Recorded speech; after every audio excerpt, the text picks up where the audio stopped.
Hello everybody, I'm Rushabh Shah, founder and CEO of Bolstart, a platform that helps people like you to invest in Indian startups, and we also help with mergers and acquisitions. And to be at top of our game, we need to focus on some upcoming sectors to invest in 2025. While everyone in the world says that the Indian ecosystem is the best place to invest, let's take a look at some of the best sectors as per our analysis. Just a small disclaimer, we are not providing any investment advice through this video. Now that precautions are taken care of, let's get started. E-commerce or electronic commerce is all about buying and selling goods online. Everyone today prefers working from home, and this trend is also relatable to the purchase of goods online. 2 years ago, my mother preferred to go to DMart to purchase goods. But now that DMart has launched their online platform, she prefers to shop online. It's just very convenient for her. And not just DMart, right? With the emergence of quick commerce players such as Zepto, Blinkit and Zomato, we prefer to order food online. As of 2022, India's e-commerce market was substantial, valued at $88 billion with expectations of rapid growth at a CAGR of almost 20% till 2030, which means India's e-commerce market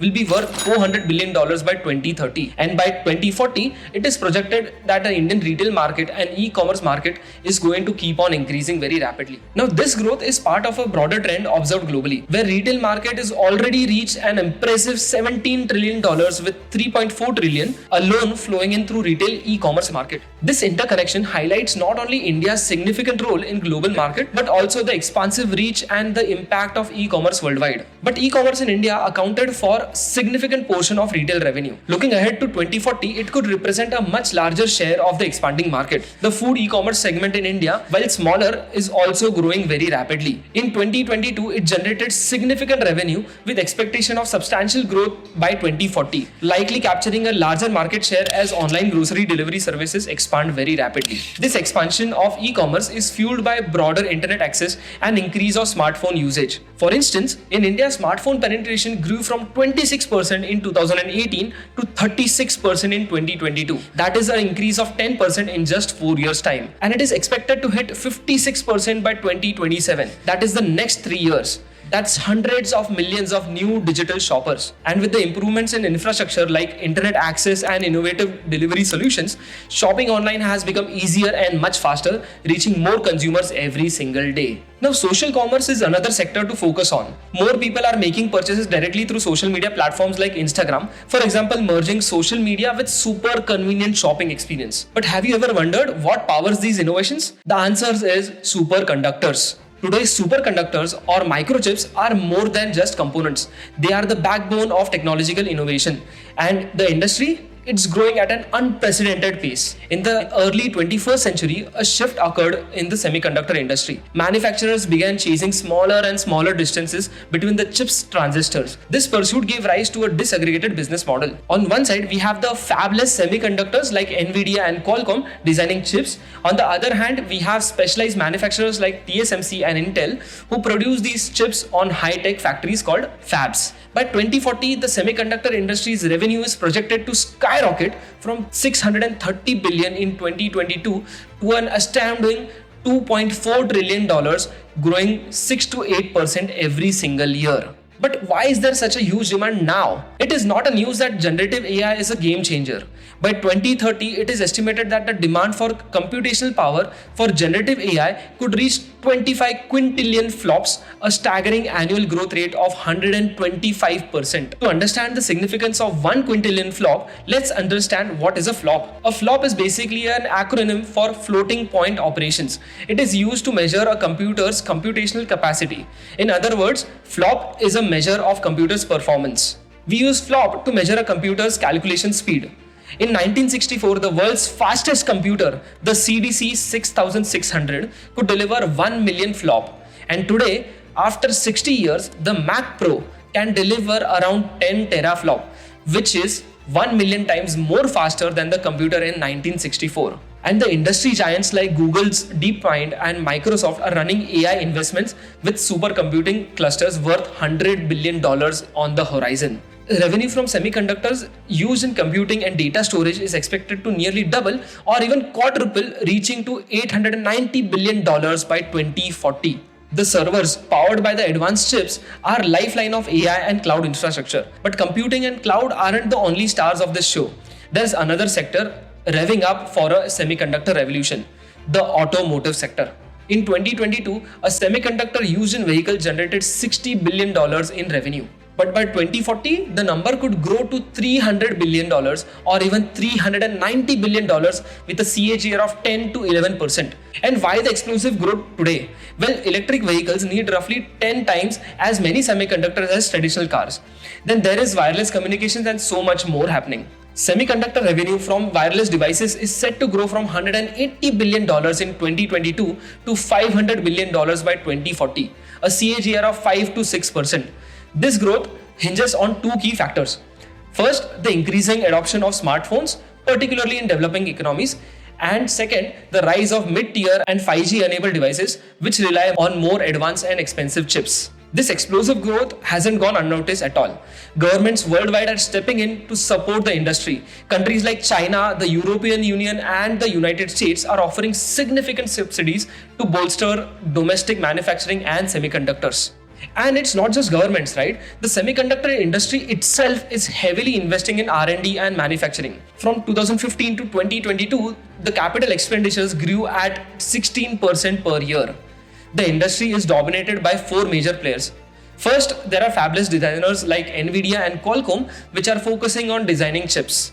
And they charge hundreds of millions of dollars to design a single chip. Then come foundries like TSMC, who specialize in manufacturing. Integrated device manufacturers like Intel and Samsung do both the things. The three companies then charge billions of dollars to consumer electronic companies like Apple to integrate their chips in Apple's own devices. And finally, companies like ASML provide specialized tools to make it all possible. In today's competitive world, innovation is the king. Companies offering better and cheaper products dominate the market, and semiconductors are at the heart of this transformation. From AI to electric vehicle, these tiny chips are shaping the future, propelling the industries toward a staggering 2.4 trillion growth by 2040. But well, how can a startup investor invest in such high-tech companies and expansive companies as well? Well, the answer lies in the use case of these semiconductors. Basically, the semiconductors are an engine that needs to be put inside an electronic device or be used for an application. One field where semiconductors are fueling unprecedented change is artificial intelligence. AI is now revolutionizing our world faster than we could have ever imagined. From machine learning to even creating, AI, specifically the generative AI, is not just advancing technology, it is reshaping economies, industries, and our daily lives. But what does AI do?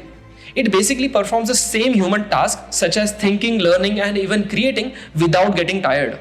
And generative AI, or in simple words, Gen AI, takes this a step further, creating new content, solving complex problems, and even transforming industries.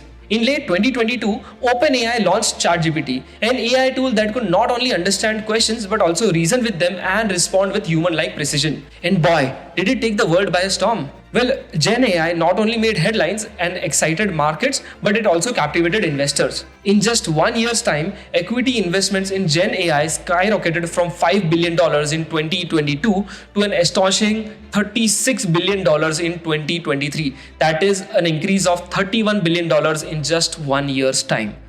By April 2023, McKinsey survey revealed that nearly a third of organizations were already using Gen AI in at least one business function. And 40% said that they are ramping up investments because of this immense potential. Fast forward to early 2024, and ChatGPT had become the cultural phenomenon. According to FlexOS survey, it attracted more web traffic than giants like Netflix, Pinterest, and Twitch combined. So what's the economic promise of AI? To understand this part, let's crunch some numbers. Gen AI is said to thrive massive productivity gains for businesses and workers. Revenue in the AI sectors are expected to soar from $85 billion in 2022 to as much as $4.6 trillion by 2040, with a growth rate of 20%.